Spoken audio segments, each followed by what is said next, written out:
Good morning to everyone, student.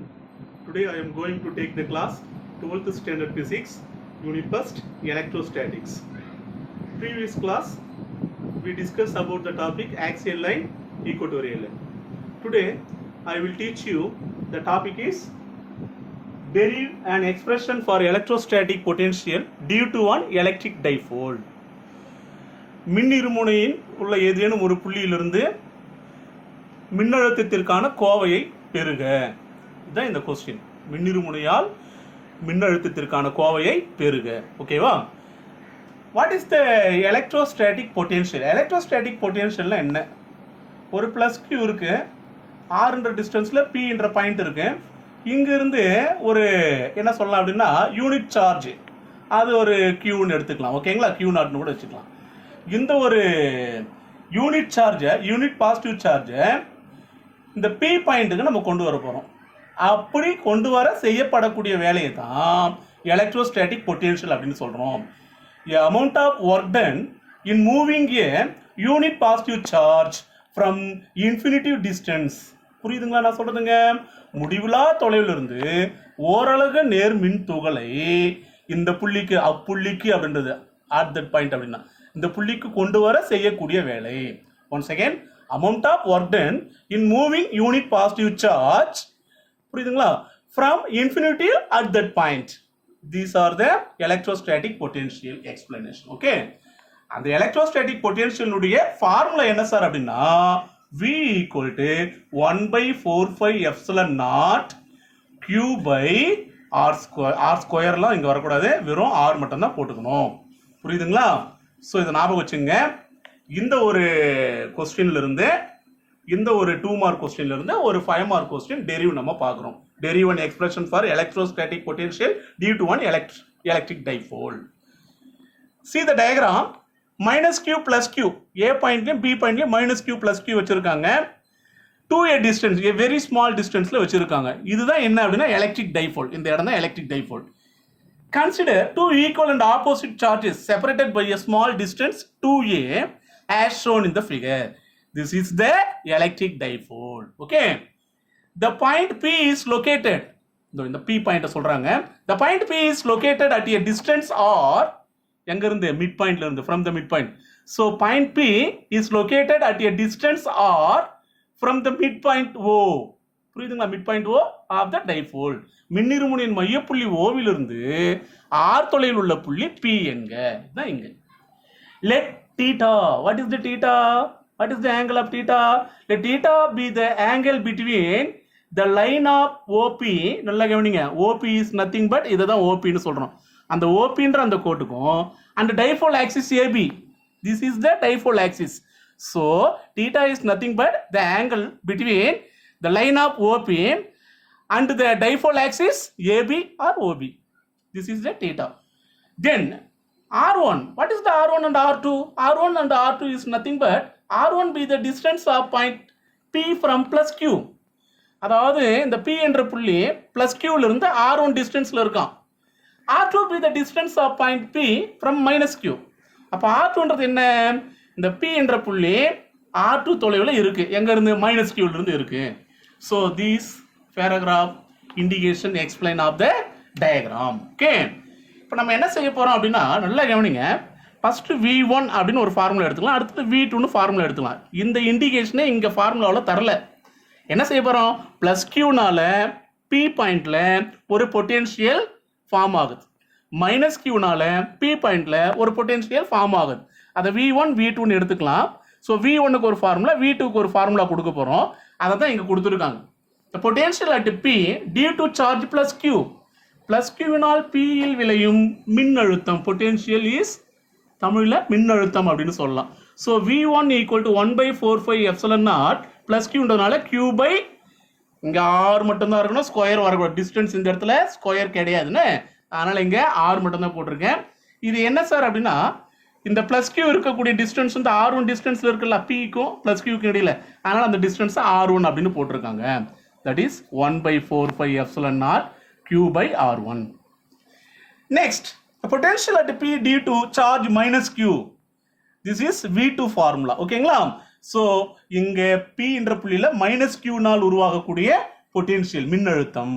அப்ப V2 1/4 epsilon naught minus Q by R2 distance R2ன்னு போட்டுக்கலாம். ஸ்கொயர்லாம் கிடையாது இங்க. ஓகேங்களா? இந்த மைனஸை ஃப்ரண்ட்ல போட்டு இங்க காட்டியிருக்கோம். Minus 1/4 epsilon naught into Q by R2. So plus கியூனால ஒரு ஃபார்முலா பொட்டென்ஷியல் ஃபார்முலா, மைனஸ் கியூனால ஒரு பொட்டென்ஷியல் ஃபார்முலா. ஸோ நெக்ஸ்ட் பாயிண்ட்ல டெரிவ் பண்ணும்போது total potential at the point P. So இந்த இடத்துல விளையக்கூடிய பொட்டென்ஷியலையும் இங்கே விளையக்கூடிய பொட்டென்ஷியலையும் இந்த P பாயிண்ட்ல நம்ம டோட்டல் பண்ண போறோம். அப்போ ஃபார்முலா எடுத்துக்கும் போது V ஈக்குவல் டு, நல்லா கவனிங்க, இந்த total potential V equal to V1 plus V2ன்ற ஃபார்முலாவை நம்ம எடுத்துக்கணும். அப்படி எடுத்துக்கும் போது V1 உடைய ஃபார்முலா இது, V2 உடைய ஃபார்முலா இது இங்கே கொடுத்துருக்க பாருங்க. ஓகேங்களா? இப்போ ரெண்டுத்திலே காமனா இருக்கக்கூடிய வேல்யூ என்ன? Q/4 epsilon naught, that is 1/4 epsilon, பக்கத்துல ஒரு Q போட்டிருக்கேன். அப்ப ரெண்டுத்திலே காமனா இருக்கக்கூடிய வேல்யூ வெளியீடு. அப்ப Q/4 epsilon naught. அப்ப ரிமைனிங் என்ன இருக்கும்? இதுல 1/R1 பிராக்கெட்ல போடு, 1/R1. இந்த பிளஸ் இருக்குல்ல, ஏன் இங்க மைனஸ் வந்திருக்குன்னா ஃபார்முலாவில் V1 பிளஸ் V2, ஆனா V2ல இருக்கக்கூடிய அந்த மைனஸ் இதை கூட மல்டிப்ளை பண்றோம். அப்ப பிளஸ் இன்டு மைனஸ் மைனஸ் வரும். ஸோ காமன் வேல்யூ வெளியே எடுத்துட்டு உள்ள வந்து 1/R1 மைனஸ் 1/R2, இதை ஈக்குவேஷன் நம்பர் 1 எடுத்துக்கலாம். That is total potential at the point P. You understand students? So இனிமேல் நம்ம என்ன செய்ய போறோம் அப்படின்னா, இந்த ஃபர்ஸ்ட் ஃபார்முலாவில் இருக்கக்கூடிய 1/R1 முதல்ல ஃபைண்ட் பண்ண போறோம். அது ஈக்குவேஷன் நம்பர் 2. அடுத்தது 1/R2 நம்ம கண்டுபிடிக்க போறோம். ஓகேங்களா? அது ஈக்குவேஷன் நம்பர் 3ன்னு எடுத்துக்கலாம். ரெண்டுத்தையும் கண்டுபிடிச்சிட்டு வந்து ஈக்குவேஷன் நம்பர் 1ல சப்ஸ்டிட் பண்ணாதான் நமக்கு எலக்ட்ரோஸ்டாட்டிக் பொட்டென்ஷியலுடைய ஆன்சர் கிடைக்கும். ஓகேவா? So first of all we find that 1/R1. இந்த 1/R1 நம்ம கண்டுபிடிக்கணும்னா நம்ம ரெண்டு ரூல்ஸை நம்ம நினைவில் எடுத்துக்கணும். அது என்னென்ன அப்படின்னா, ஃபர்ஸ்ட் ஒன் கொசைன் லா ஃபார்முலாவை எடுத்துக்கணும். Next one binomial theorem, binomial சீரீஸ்னு மேக்ஸ் ரூல்ஸ் ஒன்று இருக்கு, அதனுடைய ஃபார்முலாவை எடுத்து 1/R1 நம்ம கண்டுபிடிக்கலாம். Students please listen carefully. By the cosine law for triangle BOP, see the diagram. இந்த சைடு நான் ஒன் சைடு எடுத்துட்டேன், மறைச்சிக்கிட்டேன். BOP அப்படின்ற ட்ரையாங்கிளை மட்டும் நம்ம பார்க்கணும். அந்த ட்ரையாங்கிளில் நமக்கு டிஸ்டன்ஸ் எல்லாம் கொடுத்துருக்காங்க. அங்கே தீட்டாவுடைய வேல்யூ என்ன இருக்குன்னா, அதாவது இங்கே ஒரு ஆங்கிள் இருக்குல்ல, அந்த ஆங்கிளுடைய வேல்யூ தீட்டா. அப்போ இந்த டயக்ராம் எடுக்கும்போது தீட்டா. அடுத்தது 1/R2 கண்டுபிடிப்போம். அங்கே எடுக்கும்போது தீட்டாவுடைய வேல்யூ 180 மைனஸ் தீட்டான்னு எடுத்துக்கணும். புரியுதுங்களா? ஸோ அதுக்கு தான் தீட்டா உள்ள கொடுத்துருக்காங்க.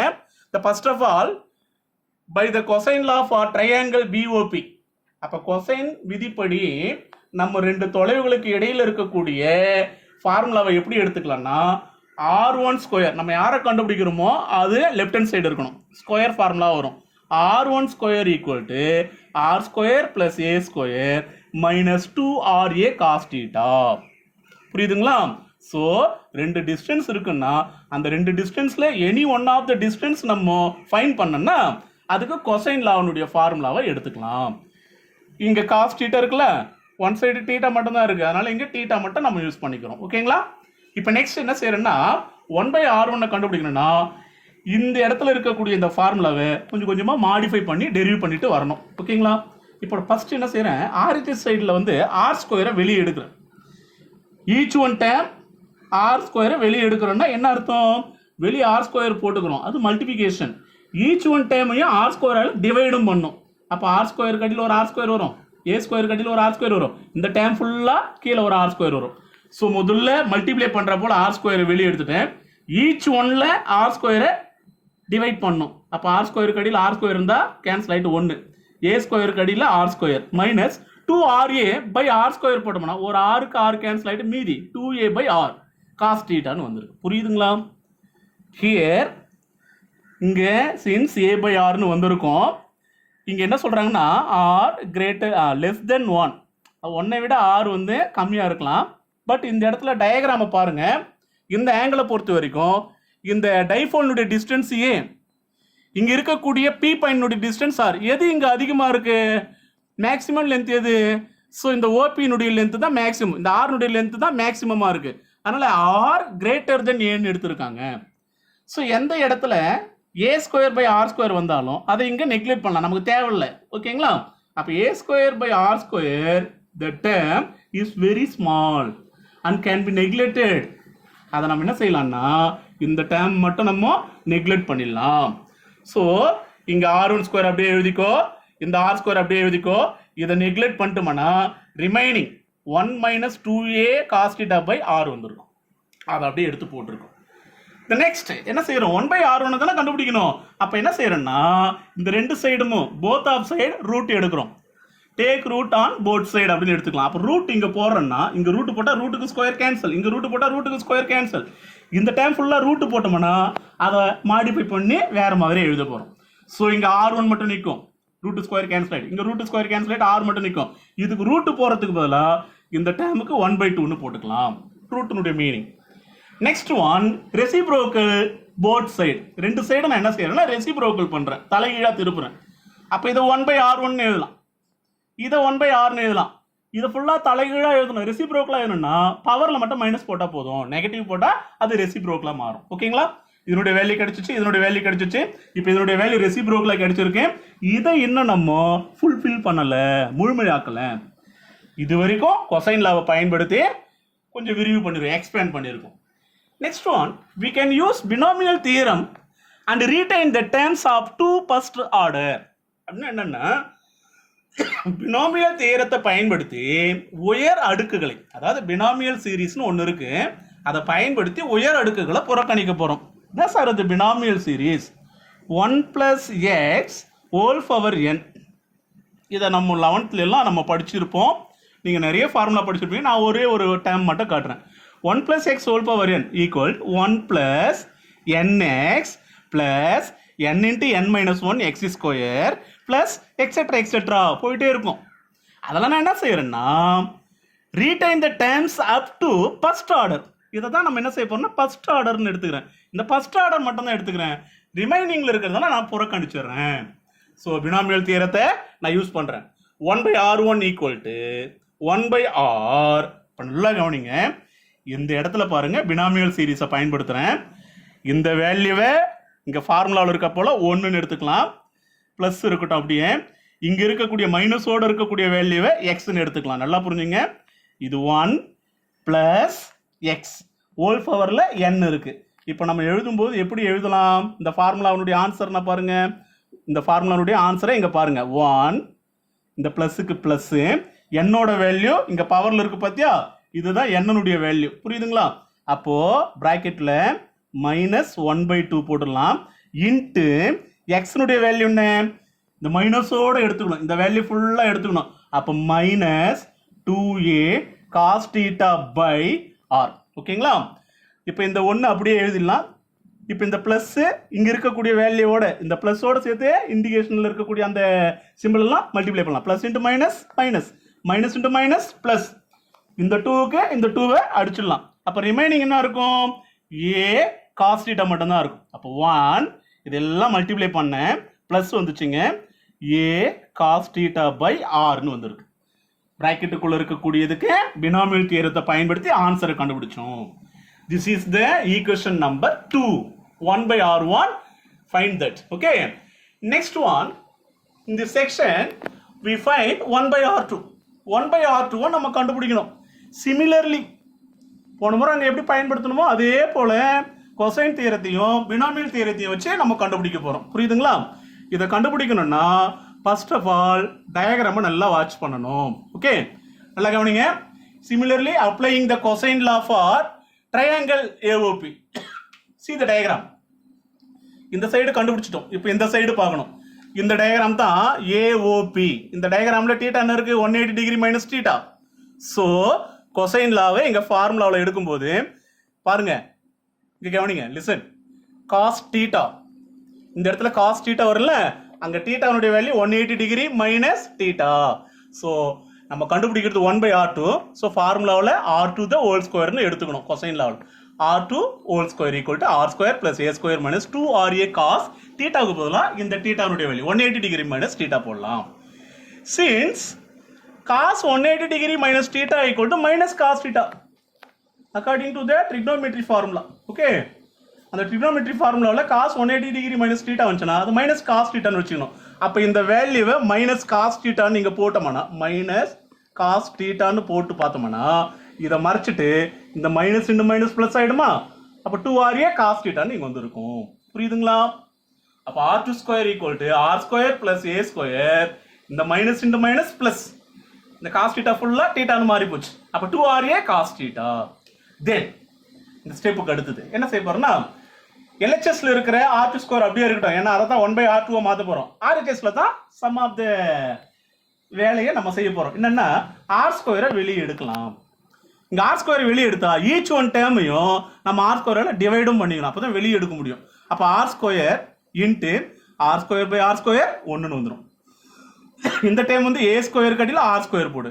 இந்த டைமுக்கு வந்து 2RA cos θ பை R ஸ்கொயர் போட்டு ஒரு ஆருக்கு ஒரு ஆர் கேன்சல் பண்ணா 2A cos θ பை R மட்டும் தான் இருக்கும். இப்போ இங்க R கேன்சல் ஆயிடுச்சு, ஏன்னா கீழே R ஸ்கொயர் இருக்குல்ல, ஒரு ஆருக்கு ஒரு ஆர் கேன்சல் ஆயிட்டா அப்போ 2A cos θ பை R மட்டும் தான் இருக்கும். புரியுதுங்களா? இந்த ஃபார்முலாவில் இந்த டேம் என்ன ஆகும்? R greater than A. அந்த டயக்ராம்லயும் R னுடைய டிஸ்டன்ஸ் அதிகமா இருக்கும், இந்த டயக்ராம்ல A னுடைய டிஸ்டன்ஸ் கம்மியா இருக்கும். ஸோ எந்த இடத்துல நம்ம A ஸ்கொயர் பை R ஸ்கொயரை பார்க்குறோமோ அதை வெரி ஸ்மால் டிஸ்டன்ஸ்னு போட்டு அதை நெக்லெக்ட் பண்ணிடலாம். அப்போ இந்த இடத்துல இது நெக்லெக்ட் ஆயிடுது. இப்போ நெக்ஸ்ட் ரிமைனிங் என்னவெல்லாம் இருக்கோ அதை அப்படியே எடுத்து எழுதியிருக்கோம். எழுதிட்டுமா? எழுதியாச்சா? இப்போ ஸ்கொயர் இருக்குல்ல, root on the both side. அப்போ ரூட் சேர்த்தோம்னா இப்போ ரூட்டும் ஸ்கொயரும் கேன்சல் ஆயிடும். இங்கே ரூட்டும் ஸ்கொயரும் கேன்சல் ஆயிடும். இந்த டைம்ல என்ன ஆகும்? ரூட்டு போட்டு எழுத முடியாது, அதனால இது என்ன பண்ணலாம்? 1/2ன்னு எழுதிக்கலாம். நெக்ஸ்ட் நம்ம கண்டுபிடிக்க வேண்டியது என்ன? Find 1/R2. ஆனால் இங்கே R2 மட்டும் தான் இருக்கு. Therefore reciprocal on the both side. அப்போ R2 ஆகும் 1/R2, R ஆகும் 1/R. இந்த டேமை ரெசிப்ரோக்கலாக மாற்றணும், தலைகீழாக மாற்றணும்னா பவரில் மைனஸ் போட்டுக்கலாம். இது வரைக்கும் நம்ம என்ன செஞ்சிருக்கோம்? கொசைன் லாவை பயன்படுத்தியிருக்கோம். Next one using binomial theorem. Binomial தியரத்தை நம்ம பயன்படுத்தணும். ஸோ பினாமியல் தியரத்தை நம்ம முன்னாடி சொன்னோம்ல, 1 + x whole power n equal to 1 + nx. அதுக்கப்புறம் பக்கத்தில் இருக்கக்கூடிய உயர் அணுக்குகளை நம்ம புறக்கணிச்சிடணும். அதான் retain the terms up to first order. Okay, இந்த ஃபர்ஸ்ட் ஆர்டர் மட்டும் தான் நம்ம எடுத்துக்கணும். ஸோ இந்த ஃபார்முலாவை வாட்ச் பண்ணுங்க. நீங்க இந்த ஃபார்முலாவில் தான் பினாமியல் சீரிஸை பயன்படுத்தணும். இதெல்லாம் பிரச்சனை இல்லை, இதெல்லாம் அப்படியே எடுத்து எழுதிக்கலாம். இந்த பிராக்கெட்ல தான் ஆன்சர் கண்டுபிடிக்கணும். இது 1, இது ஃபுல்லா பிளஸ் எக்ஸ். So 1 + x. புரியுதுங்களா? இது 1 + x ஹோல் பவர் n. இப்போ இதுக்கு ஆன்சர் கொடுக்க போறோம். ஸோ 1 இதானே, இந்த ஆன்சர் தான் நம்ம ப்ரூவ் பண்ணல. அப்போ 1 இந்த பிளஸுக்கு பிளஸ் எழுதலாம். என்னன்றது என்ன? இந்த பவர் தான் n. அப்போ -1/2. எக்ஸ்ன்றது என்ன? சிம்பிளோட எடுத்துக்கணும். இதுதான் எக்ஸ். அப்போ 2a சிம்பிள் என்ன? பிளஸ்ல இருக்கு. 2a cos θ பை r. ஓகே, இப்போ என்ன செய்யலாம்?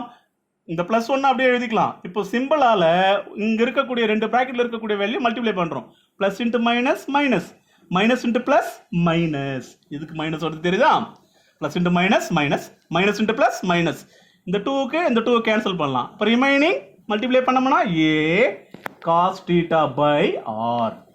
ஸோ இதை எடுத்து இங்க எழுதியிருக்கோம். This is 1/R2 equal to 1/R into 1 - a cos θ by r. Equation number 3. Did you understand, student? இந்த இடத்துல உங்களுக்கு புரியுதுங்களா? இப்போ நம்ம substituting equation number 2, 3 in equation 1. இந்த 1வது ஈக்குவேஷன் இருக்கு பாத்தீங்களா? அந்த 1வது ஈக்குவேஷன்ல 1/R1 கண்டுபிடிச்சிட்டோம், 1/R2 கண்டுபிடிச்சிட்டோம். அப்போ ரெண்டுத்தையும் எடுத்துட்டு வந்து இதெல்லாம் சப்ஸ்டிட்யூட் பண்ணணும். So listen carefully. Last step இதுதான், முடிஞ்சிடும், கொஸ்டினே முடிஞ்சிடும். ஸோ v ஈக்குவல் டு, நல்லா புரிஞ்சுங்க, ஃபர்ஸ்ட் ஈக்குவேஷன் தெரியணும். v equal to 1/4π epsilon naught, இந்த q q, இந்த 1/R1 செகண்ட் ஈக்குவேஷன்ல கண்டுபிடிச்சதை அப்படியே எடுத்து எழுதியிருக்கோம். 1/R இன்ட்டு, இது இன்ட்டுப்பா, 1 + a cos θ பை r. இது என்னன்னா 1/R1 உடைய வேல்யூ. ஓகே, இந்த மைனஸுக்கு மைனஸை நம்ம போட்டாச்சு. இங்க இந்த மைனஸுக்கு மைனஸ் போட்டாச்சு. அடுத்தது நெக்ஸ்ட் என்ன? 1/R2 கண்டுபிடிக்கணும்ல, அதை கண்டுபிடிச்சிருக்கோம், அதை அப்படியே சப்ஸ்டிட்யூட் பண்ணி வச்சிருக்கோம். 1/R பிராக்கெட் போட்டு 1 - a cos θ பை r. அந்த பிராக்கெட் எல்லாம் அப்சல்யூட்லி கரெக்டா எழுதி இருக்கணும். ஓகேவா? இப்போ நெக்ஸ்ட் ஒன் என்ன செய்யறோம் அப்படின்னா, நல்லா புரிஞ்சுங்க, இந்த டேர்ம்லயும் 1/R காமனா இருக்கு. அந்த 1/R பிராக்கெட்டுக்குள்ள அந்த வேலை செய்யணும். 1/R காமனா வெளியே தூக்கிடுங்க, வெளியே எடுத்து எழுதுங்க. அப்போ ரிமைனிங் இருக்கிற இந்த பிராக்கெட் எழுது, பக்கத்தில் இருக்கிற இந்த மைனஸால் உள்ள மல்டிப்ளை பண்ணுறேன். இந்த 1/6 வெளியே தூக்கியாச்சு, இந்த 1/6 வெளியே தூக்கியாச்சு, ஒரு முறை எழுதுனா போதும். மீதி இருக்கிறது எழுதிட்டு இப்போ இதை சேர்த்து எழுத போகிறேன். இந்த 1/6 மட்டும் மறைச்சு பார்த்தோம்னா -1 இருக்கா, மைனஸால் உள்ள மல்டிப்ளை பண்ணோம். அப்போ -1 × +1 -1. அடுத்தது minus into minus plus a cos θ/r சேர்த்து எழுது. ஸோ 1/6 வெளியே தூக்கிட்டு இந்த மைனஸால் உள்ள மல்டிப்ளை பண்ணி எழுதுறது தான் இந்த ஸ்டெப்பு. புரியுதுங்களா? கேர்ஃபுல்லாக கவனிக்கணும். இப்போ அடுத்த ஸ்டெப் என்ன சார் அப்படின்னு பார்த்தீங்கன்னா, இங்கே வந்து நம்ம டெரிவ் பண்ணியிருப்பாங்க. எப்படின்னா இந்த ஒரு ஒன்றுக்கும் இந்த ஒரு ஒன்றுக்கும் கேன்சல் ஆகிடும். இது +1, இது -1 கேன்சல் ஆகிடும். இந்த a cos θ/r, இந்த a cos θ/r, அப்போ எத்தனை வந்திருக்கு மொத்தம்? 2a cos θ/r. புரியுதுங்களா? இது ஒன்று இருக்குது, இது ஒன்று இருக்குது, மொத்தம் எவ்வளோ? 2a cos θ. அப்போ 2a cos θ/r, r × r² சொல்லக்கூடாது. இந்த டேமையும் ப்ளஸ் பண்ணால் 2a cos θ/r தான் இருக்கும். ஸோ வெளியே என்ன இருக்கும்? q/4πε0 1/r. ஸோ நல்லா கவனிங்க, இதை அப்படியே சேர்த்து எழுதணும்னா 1/4πε0, இந்த q அப்படியே எழுதியிருக்காங்க, இங்கே ஒரு r இருக்கு, இதோட சேர்த்து ஜாயின் பண்ணி எழுதிருக்கோம். இது என்ன? 2a cos θ/r, இதோட சேர்த்து அதை மல்டிப்ளை பண்ணோம்னா 1/4πε0 2aq/r² cos θ. இதை கூட மல்டிப்ளை பண்ணி எழுதியிருக்கேன். So very very important formula இது. ஓகேவா? Very important. இப்போ நல்லா கவனிங்க. தி electric dipole moment P = 2qa.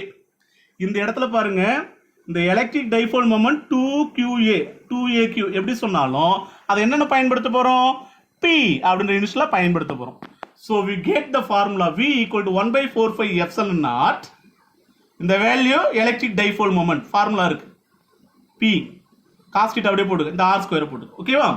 Next என்ன செய்ய போகிறோம்? இது வந்து என்னன்னா magnitude of the electric potential. இதே வெக்டரில் சொல்லணும். புரியுதுங்களா? அப்போ வெக்டராக மாற்றும் போது we can write P cos θ. இந்த P cos θ மட்டும் P vector dot r capனு போட்டுக்கலாம். r cap is nothing but unit vector, ஓரலகு வெக்டார். அது யாருக்கு இடையில இருக்கக்கூடிய டிஸ்டன்ஸ் தான் யூனிட் வெக்டார்னு சொல்லுவோம். So distance from the point O to point P, ஓவுக்கும் Pக்கு இடையில இருக்கக்கூடியது தான் அந்த unit vector. So P cos θன்றதை நம்ம எப்படி எழுதலாம்னா P vector dot r capனு போடலாம். இது வெக்டரில் கேட்கும்போது எலக்ட்ரிக் பொட்டென்ஷியலுடைய ஃபார்முலாவாக எடுத்துக்கலாம். Very very important. இந்த ரெண்டு formula very very important. Okay, did you understand students? இது வரைக்கும் ஒரு 5 மார்க்கில் கேட்டாங்கன்னா எழுதலாம். Very big question. இப்போ நெக்ஸ்ட் என்ன அப்படின்னா, ஸ்பெஷல் கேசஸ் சொன்னாங்கன்னா ஒருவேளை கேட்டாங்கன்னா கூட ஜாயின் பண்ணி எழுதலாம், கேட்கலனா கூட வேகமாக எழுதுங்க. ஸோ என்ன அப்படின்னா, ஃபர்ஸ்ட் பாயிண்ட், அதாவது டயக்ராமை நல்லா வாட்ச் பண்ணிக்கணும். இப்படி இருக்குன்னு நினச்சிக்கோ டயக்ராமு. இந்த டயக்ராமில் ப்ளஸ் கியூ இங்கே இருக்குது, மைனஸ் கியூ இங்கே இருக்குது, இந்த இடத்துல P பாயிண்ட் இருக்குது. ஓகேவா? இது perpendicular. So if the point P, இந்த பாயிண்ட் சொல்கிறேன், the point P lies on the axial line. This is the axial line. இது axial line. Okay, இது equatorial line. So suppose the point P lies on the axial line of the dipole on the side of plus Q. Plus Q க்கு பக்கத்துல P இருந்தா தீட்டாவுடைய value 0. அப்ப இந்த ஃபார்முலாவில் cos θ இருக்கு பத்தியா, அங்க சப்ஸ்டிட் பண்றோம். தீட்டாவுடைய வேல்யூ 0 இருந்துச்சுன்னா cos 0 வேல்யூ 1. அதனால cos θ மட்டும் இங்க கேன்சல் ஆயிட்டு மீதி இருக்கிறது V = 1/4πε0 P/r² வரும். சப்போஸ் இந்த P னுடைய வேல்யூ -q ஆண்டு இருந்துச்சுன்னா, இது 0னா இது 180 டிகிரி. அப்போ θ = 180.